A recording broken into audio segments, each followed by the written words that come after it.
Estamos en el 98.7, estamos poniendo la mañana en camino.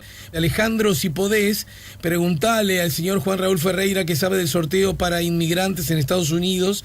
Hay familias de uruguayos que no saben qué va a pasar con sus hijos. Hay otros mensajes. 099-894-9987. Hola. A veces creo que viví en otro país, tengo 59 años y viví hasta los 18 en el interior. Recuerdo en mi niñez vendedores ambulantes de prendas o frazadas que se decían desocupados textiles. Recuerdo las numerosas huelgas en las que participaban mi padre, tíos, vecinos, el cierre del frigorífico de mi ciudad, la paralización del puerto. Lo digo porque parece que todo lo malo ocurre o nace en estos tiempos, y aunque sea un triste consuelo, esto no es un patrimonio de estos tiempos. Siempre fue difícil para el trabajador y hoy, por cierto, hay muchos hoy y por cierto con muchos menos derechos que hoy. Lo dice Marisa. Bueno, no, Marisa, yo te quiero decir que yo tengo 7 años menos que vos y yo soy del mismo país en el que viviste vos, ¿no? Primero, el corte institucional, la falta de libertades, la dictadura, con todo lo que ello implica desde cualquier perspectiva, siempre y que jamás, nunca debe minimizarse, ¿no? La falta de libertad. Y segundo, que es muy cierto, los temas vinculados al trabajo, al salario, al acceso a la salud, bueno, eran temas frecuentes de todos los días, constantemente en nuestras vidas. Hoy día que hay problemas, no cabe ninguna duda que hay problemas, pero me parece que nadie con cierto sentido de justicia por la historia puede ignorar que hay situaciones definitivamente más favorables. Lo que pasa es que los seres humanos, y eso es maravilloso para mi gusto, una vez que llegamos a una plataforma de cierto bienestar, queremos acceder a otra de mayor. Y cuando hablo de bienestar no solo hablo del bienestar material, ¿no? Sino la consolidación de derechos, de vida digna, de justicia, de libertad, de ser más plenos como seres vivos. Bueno, en fin, y sí, estamos en esa lucha. Por eso seguramente el problema de hoy a veces algunos confunden creyendo que son solos de hoy, o mejor dicho, nos impiden ver los problemas que teníamos en el ayer. Bueno, muchos han sido notoriamente superados. Coincido contigo. Y esto que digo me parece que hacemos muy mal si solo lo queremos trasladar con una lógica política partidaria. Porque es precisamente ese el problema que nos inhabilita a ver las cosas. Yo soy de los que cree, lo digo de verdad, que Uruguay tuvo desde la recuperación democrática para acá un avance en las condiciones de vida de los ciudadanos en líneas generales, con líneas que no son siempre ni ascendentes ni planas, con retrocesos. ¿Cómo desconocer la más importante crisis que vivió Uruguay en su historia, una de ellas por lo menos, ocurrida hace muy poquito, en el 2002? Bueno, no, yo no me olvido, como si este terrible sanguango, una persona ya crecida, ¿verdad? ¿Cómo me voy a olvidar? Puedo suponer que alguien se puede olvidar si era muy jovencito y no lo vivió en forma muy directa o no la pasó tan mal, pero yo, que no la pasé mal, lo digo, perdí cosas, perdí trabajo, perdí beneficios materiales, pero incomparable con lo que le pasó a otros compatriotas míos. Bueno, yo me acuerdo si ya era un hombre grande, adulto, serio, responsable, obligado a estar atento. ¿Cómo no puedo descubrir que este es un tiempo infinitamente mejor? Infinitamente mejor. Pero ¿qué buen oriental puede negar eso? ¿Qué buen oriental? ¿Dónde está el mal oriental que dice es mejor lo que nos pasaba en el 2001, en el 2002, a lo que nos pasa ahora? ¿Que se puede mejorar esto? Sin duda. Y que para mejorar esto de pronto, para no rehuirle y dejar de ponerle el cascabel al gato, para mejorar esto, ¿habría, por ejemplo, que cambiar de gobernantes? Pero claro que es posible, si esa es la libertad y la democracia. Pero que no nos implique no reconocer que Uruguay está notoriamente mejor. Y esto, lejos de ser un problema, debería ser una alegría, una bendición, un motivo para mirarnos a nosotros entre todos y sentirnos reconfortados, ¿verdad? Yo lo hago sin problema, no se me eriza la piel, no me genera ningún herpes decirlo. me complace mucho. Prefiero vivir en un país con crecimiento económico, con menos desocupación. Prefiero vivir en un país donde los trabajadores tienen más derechos. Prefiero.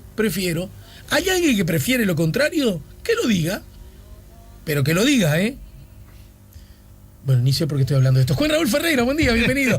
No, por el comentario del oyente. Está bien, muy que me sentí muy identificado porque, claro, resulta que ahora todo lo de antes era maravilloso. Entonces, ¿en qué película viví yo? ¿Dónde estaba yo? ¿Verdad? ¿Dónde estaba cuando teníamos la urgencia, la obsesión y la angustia por conseguir trabajo? Y que conseguíamos trabajos de porquería, que nos pagaban cualquier cosa. A mí me y pasó que amenazaba con un amigo muy querido, que espero no esté escuchando si no se ofende, pero fue muy fraternal la discusión, ¿no? Pero que era todo una queja, en un asado el sábado. Una queja, y otra queja, otra queja, otra queja, otra queja, otra queja, otra queja. Y yo decía una cosa, ¿la casa es tuya o es alquilada? No, es mía. Porque cuando yo te conocí no era tuya, no tenías casa propia.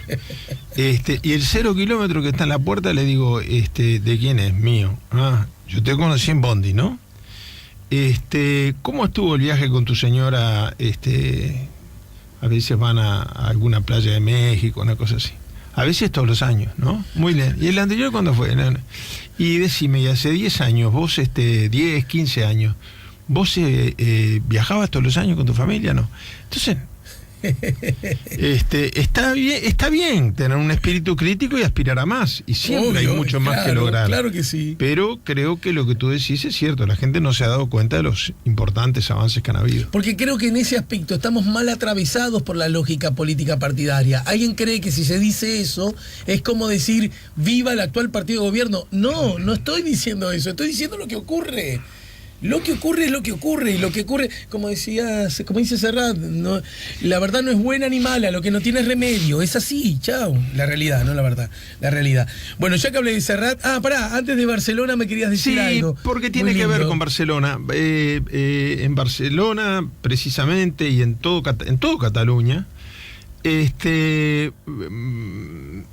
pongámoslo de esta manera, Cataluña fue refugio de muchos uruguayos, que recibió solidariamente, independentistas o no, todavía no ha entrado ese tema. Digo que el pueblo catalán, en general, el que manifiesta en una avenida y el que manifiesta en la otra, fue muy solidario con los uruguayos. Y tuvo un exilio, además, de calidad de dirigentes muy importante. Allí estaban, por ejemplo, el Polo Gargano y José Díaz. Yo siempre que los vi en el exilio, los vi a ambos en Barcelona. Estaba Lincoln Maistegui Casas. Claro. Estaban en el final, los últimos años, mis padres, que primero estuvieron en Londres. Pero uno de los tantos que estuvo exiliado allí fue don Carlos Martínez Moreno, que al año luego se trasladó a México, donde fue reconocido como un académico muy importante y donde algunos de sus libros fueron premiados, etcétera. Yo simplemente, capaz que un día hacemos un programita, ¿no? Si puedo pasar un aviso. Mañana sale en Uipress. Habías perdido tu costumbre de avisos parroquiales. Uipress.net, o si no, quedas registrado permanente en www.juanraulferreira.com.uy. Mañana yo saco una columna, mi columna semanal en Uipress, sobre esta figura de Carlos Martínez Moreno, que hoy cumpliría 100 años. Es el centenario de una figura muy importante, al cual creo yo que el país todavía le debe el homenaje merecido. Uh-huh. Yo era, me comprenden la general de la ley, porque él de niño era muy amigo de mi padre en Melo, su hermano menor, compañero de clase, él 2 años mayor. Y establecieron ahí, le llamaban en la escuela Artigas los 3 mosqueteros. Y a los 3 mosqueteros, como tienen que ser 4, se sumó Alain Berbás, que también estaba en la misma clase que Martínez Moreno y que mi padre. Los 3 tienen que ser 4. Y todos los recuerdos que yo oí de niño, de esa amistad que se forjó en aquellos años escolares en el interior, también recordaban una cosa muy bonita que además a papá le gustaba contar, ¿no? Que siempre cuando salían de la escuela había un momento que Carlos lo agarraba distraído, le pegaba un empujón y decía viva Valle, los blancos a la calle, pum, lo empujaba y le tiraba pero bueno, después Martínez Moreno fue el primer ministro antes del Pachecato, subsecretario de Educación y Cultura, fue el primero en renunciar cuando se aplicaron medidas prontas de seguridad, aún ya durante el gobierno de Gestido. Yo lo conocía por los cuentos de la amistad con mi padre. Después en el exilio hicimos una amistad tremenda. Él fue el secretario de la Convergencia Democrática. Pero ¿cómo lo conocí de verdad? Y con esto termino mi evocación y me recuerdo el centenario de esta figura maravillosa. Yo era funcionario judicial de la justicia penal. Y Carlos Martínez Moreno iba todos los días, subía aquella larga escalera de la calle Soriano para ir a Baranda y revisar 20, 30 expedientes, no de clientes, siendo una eminencia, profesor grado 5 de la universidad, etcétera, etcétera, sino porque era defensor de oficio. Porque era un Uruguay en el cual muchas veces los profesionales hacían este tipo de labor como forma de devolverle lo que el país les había dado en estudio y en conocimiento. Entonces uno piensa, uno de los penalistas más destacados que ha hecho doctrina a nivel internacional en materia de derecho penal, claro, se dedicaba a defender a gente que no tenía para pagar un abogado. Y luego, en realidad antes de conocerlo yo, apenas cayó preso Sereñi por segunda vez, él fue junto con el doctor Corseñac y con Hugo Batalla el defensor de Sereñi. La defensa de Sereñi ante la justicia militar les costó a Corseñac y a Martínez Moreno el exilio. Y Martínez Moreno, y con esto termino la evocación, muere de una manera que yo creía que solo pasa en las películas, ¿no? Cuando él se mudó a México, él además había como adoptado como un hijastro a mi amigo del alma, Diego Achar. Después además yo era presidente y era secretario de la Convergencia, un despropósito, pero bueno, se resolvió así. Pero ahí además trabajábamos juntos y así hicimos una amistad donde naturalmente los recuerdos de la niñez estaban presentes. Pero Martínez Moreno extrañaba mucho el Uruguay. Es de los exiliados que nunca logró hacer el duelo de la distancia de la madre, de la patria de origen. Y cuando retorna a la democracia empieza a hacer los trámites para poder regresar, que demoraron casi un año. Hasta que ya en plena democracia, en el 26 de febrero, si mi memoria no me falla. 21 de febrero, bueno, ¿viste? De 1986. Está muy bien, sí, claro. Mirá, tú estás mirando lo que mirás. Sí.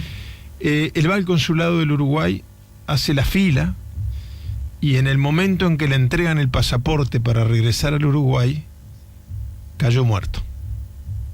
Cayó al piso, cuando lo fueron a tratar de hacer reaccionar ya había muerto. Murió con el pasaporte en la mano. No me quiero emocionar, pero nosotros que añorábamos tanto con Diego y con papá volver a estrecharlo en un abrazo, fuimos 4 o 5 días más tarde a recibir sus cenizas. De algún modo, el consuelo que me queda es que él vio realizado el sueño del regreso. Es decir, él dejó de ser apátrida y tuvo su pasaporte legítimo, al que tenía derecho como ciudadano oriental, pero instantáneamente murió, ni llegó a darse cuenta de que había hecho un paro cardíaco fulminante. Creo que el Uruguay le debe un recuerdo a este hombre que dedicó su vida a la lucha contra la dictadura y antes de la dictadura dedicó su vida a ayudar profesionalmente a los más pobres y necesitados. Yo por lo menos quiero a título personal hacer este modesto homenaje en agradecimiento también a toda Cataluña, independentistas y españolistas, a todos la solidaridad que tuvieron con el pueblo uruguayo. Bueno, a ver, Alejandro, el miércoles pasado hicimos un análisis de que el tema era más complejo que lo que parecía, ¿no? Uh-huh. Estamos hablando del caso... El caso de Cataluña. Cataluña, en fin, encuentros y desencuentros con España. Sí, yo recuerdo haber puesto el ejemplo de mucha gente que dice, bueno, es como que Tacuarembó mañana decida declararse independiente. No, y yo decía, no es lo mismo.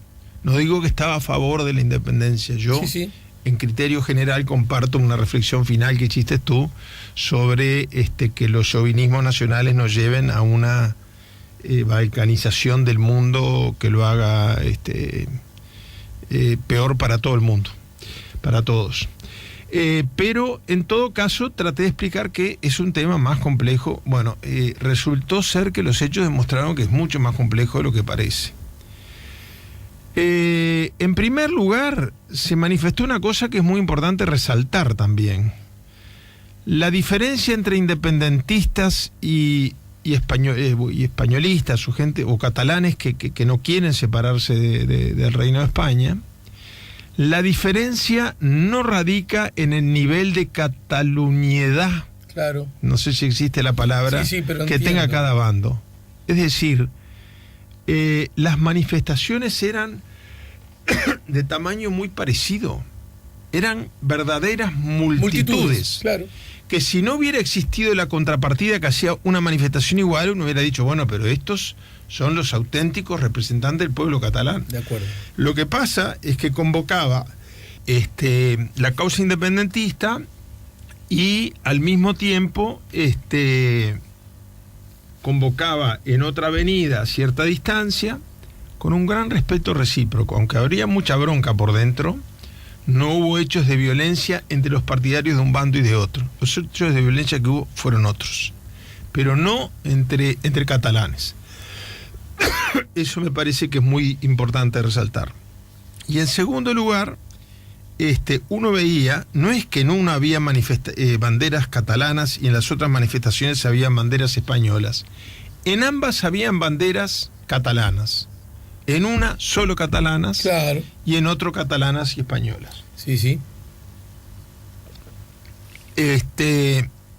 Me parece importante resaltar esto. No es menos catalán el que cree que Cataluña tiene que ser parte del reino y los secesionistas. Lo que sí yo quiero ser muy crítico es en cuanto al manejo, no del pueblo catalán, que creo que al revés, fue de una madurez tremenda. Se organizaban las manifestaciones con su debida distancia, ni el día del referéndum, ni en las manifestaciones anteriores ni posteriores hubo actos de violencia entre partidarios de una posición y de otra, pero por parte de la dirigencia política de España, incluida Cataluña, yo creo que nos ha dado una lección de cómo no deben hacerse las cosas. No deben hacerse las cosas. Desde el punto de vista de los secesionistas catalanes, los que querían la independencia, bueno, yo creo que a pesar de una votación muy numerosa, que no llegó un 50% del padrón, pero también es cierto que no era una elección de voto obligatorio, etcétera, etcétera. Hubo un pésimo manejo porque no hubo un plan B. Bueno, y si no sale, que pase. En segundo lugar, yo que era soy muy defensor de que se le dejara manifestar al pueblo español a través del voto. Incluso recuerdo haber señalado la contradicción del presidente de gobierno Rajoy de haber apoyado una elección no vinculante y fuera del marco constitucional en Venezuela para que la gente se expresara y al mismo tiempo prohibirla en Cataluña, en su propio país. Si está bien que más allá de que sean legales, constitucionales, Entiendo, vinculantes, obligatorias, o sean simplemente una manera de decir yo estoy con esta posición, yo soy partidario que se hagan ese tipo de cosas. No tienen valor legal, pero tienen un peso político muy importante. Pero bueno, y habrá otra gente que diga que no, porque sirve para confusión y para aumentar. Lo que no puede decirse si es en Venezuela sí, si es en España no. Y esa fue la posición de Rajoy. Luego, todo el manejo de Rajoy Pará, y agrego. Y si decís en Venezuela sí, acá dando por entendido que Cataluña forma parte, ¿no? Acá no. En todo caso, si ocurre, no me mandes a la policía uniformada que parecían ese es otro no tema, sé, ¿no? Ese es otro tema. Despalazos, empujes viejas y secuestres urnas. Pero pará.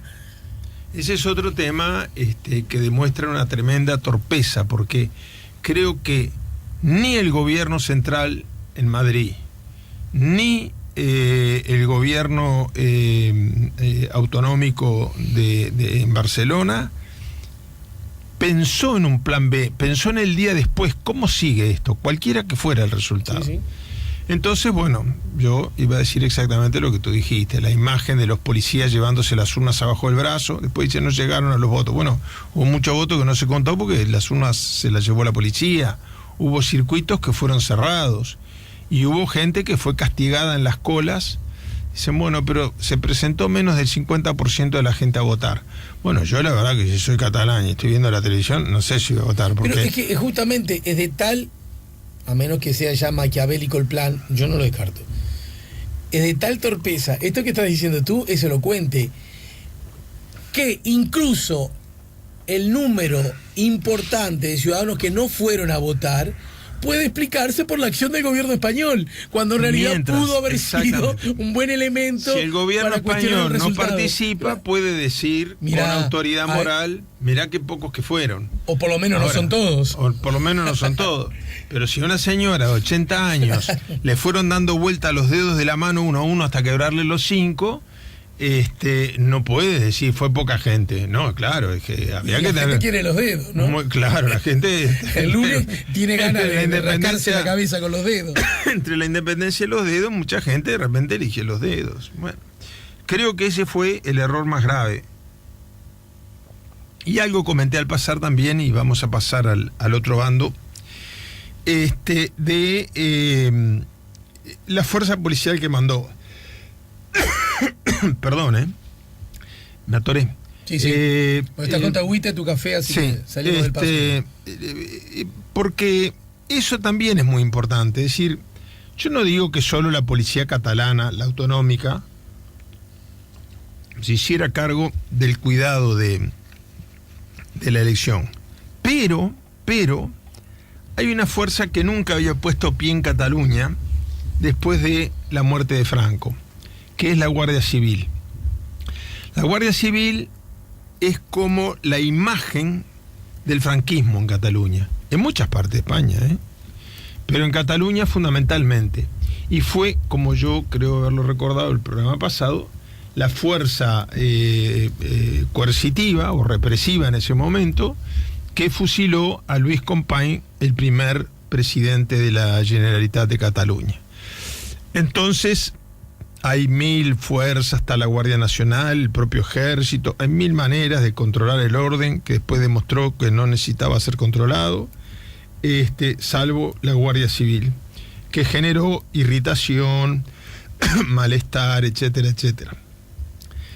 Ahora, del otro lado, del lado de los secesionistas catalanes, el presidente Puigdemont, porque lo digo en catalán, si no sería Puigdemont, el presidente Puigdemont, a mi juicio, no sé si se tuvo un exceso de confianza en que el plebiscito iba a ganar, que también lo hubiera puesto en una situación difícil, porque él decía que a partir del resultado del plebiscito iba a declarar la independencia de Cataluña. Y en realidad, para eso hay que cumplir algunas etapas que no se cumplieron en el Parlamento Nacional de España y, fundamentalmente, los 3/5 de los votos del Parlamento de Cataluña. Para mí, no lo digo por simpatía partidista, porque no tengo más simpatía por un partido que otro en Cataluña. El discurso del Parlamento catalán, después de realizadas las elecciones, más completo, más moderado, dicho en un tono sereno, con altura y con una solidez argumental tremendo, fue el del secretario del Partido Socialista Catalán. Tiene un nombre muy gracioso, el Partido Socialista Catalán se llama PSC-PSOE. Yo esto no lo sé porque soy erudito en partidos políticos, sino por un seminario que me invitaron Gargano y José Díaz en aquellos años. Porque el PSC era el Partido Socialista de Cataluña. Luego Felipe González forma el PSOE. Entonces había PSC y había PSOE. Después un pedazo del PSC se fue con el PSOE. Sabía, PSC y PSC-PSOE. Pero después el otro pedazo del PSC se adhirió también. Entonces quedó PSC, PSC, PSOE. Porque los dos PSC que adhirieron en distintos momentos querían mantener su identidad. Bueno, el secretario del PSC, PSC-PSOE, el secretario del socialismo catalán, pero la anécdota no es irrelevante porque demuestra todas las complejidades y matices que tiene el tema del independentismo, porque hubo un momento que lo único que separaba al PSOE del PSC es que unos se sentían catalanes y no querían saber nada con los partidos federales, y el Partido Socialista se pasó a llamar Partido Socialista Obrero Español. Pero digo, no es coincidencia este tema de la sigla compleja, es la demostración de una situación compleja. Uh-huh. Bueno, hizo un discurso muy moderado, señalando dos contradicciones fundamentales. La primera es que esa elección él estaba en contra de que hubiera sido reprimida, totalmente en contra de que hubiera sido reprimida, era partidario incluso de que se hubiera realizado, pero aclarándole, explicándole a la gente que no se estaba votando por la independencia, que se estaba votando para manifestar su voluntad de ser independientes, pero que eso no tenía un efecto jurídico. Esto le hace correr el riesgo, ya no a Cataluña y a España, que está embretada en este problema, sino a los independentistas mismos, el riesgo de la desilusión. A mí me impresionó mucho cómo cuando sesionó ayer el Parlamento catalán, había afuera una enorme multitud. Esa multitud era independentista. Fueron a festejar la independencia. Sí. Porque se anunció que se declaraba la independencia. Sí. Y es muy impresionante, a lo largo de la historia, hay muchos casos elocuentes, cómo una manifestación de decenas de miles de personas terminó sobre el final de la sesión con un par de centenares de personas. La gente fue arrollando las banderas y yéndose desilusionada. Entonces, esto es una cosa mala para el sistema político catalán, malo para la institucionalidad española, pero muy mala aún para la causa independentista. Porque, ¿qué pasó? El presidente Puigdemont anuncia que se suspende la aplicación del resultado del plebiscito. Primero, eso ningún presidente de la Generalitat tiene facultades. Si esto hubiera sido un plebiscito verdadero y de resultado obligatorio y se resolvió la independencia, el presidente de la Generalitat no dice, bueno, pero lo suspendo. Sí, claro. ¿No? Jariola. En segundo lugar, ¿qué sentido tiene reclamar la independencia para suspender ser independiente cuando se consigue? Si es que se hubiera conseguido jurídicamente. Pero además, para hacerlo un poquito más complicado todavía, el presidente hace los actos cronológicamente en forma inversa. Primero anuncia que suspende la aplicación de la independencia y después que anuncia la suspensión se firma el acta de declaración de la independencia. Yo pienso, pero no sé, porque a veces pienso, yo pienso que era una manera de evitar que de repente en el estado de tensión que había, la declaración de la independencia sin un anuncio previo de que no se iba a aplicar podía generar algún tipo de represión, el ingreso no sé. Si no, no me explico cómo el presidente, primero no me explico para qué le dice a los catalanes que van a votar para ser independientes y luego les dice, no, esto es para negociar. Yo suspendo y... ¿Negociar qué? Si él cree que es vinculante, la independencia ya está decretada.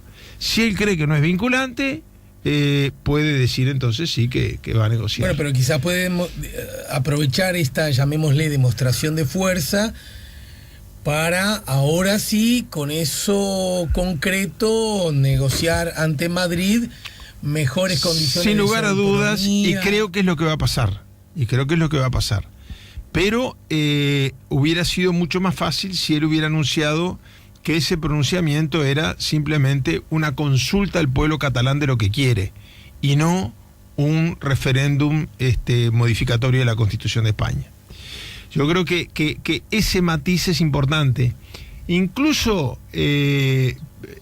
por las reacciones que ha habido internacionalmente, pero también por la credibilidad de los propios militantes independentistas. A mí me da pena, los tipos rayando la bandera, como me dijeron que declararon la independencia, y antes de declararla están anunciando que no, que es una declaración simbólica, pero que no la van a aplicar.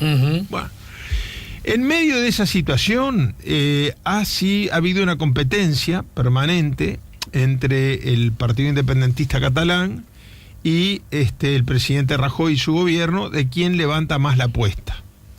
¿Quién levanta más la apuesta? Y esto, el pueblo catalán, de una posición y de otra, no tiene la culpa, no es responsable y está pagando las consecuencias.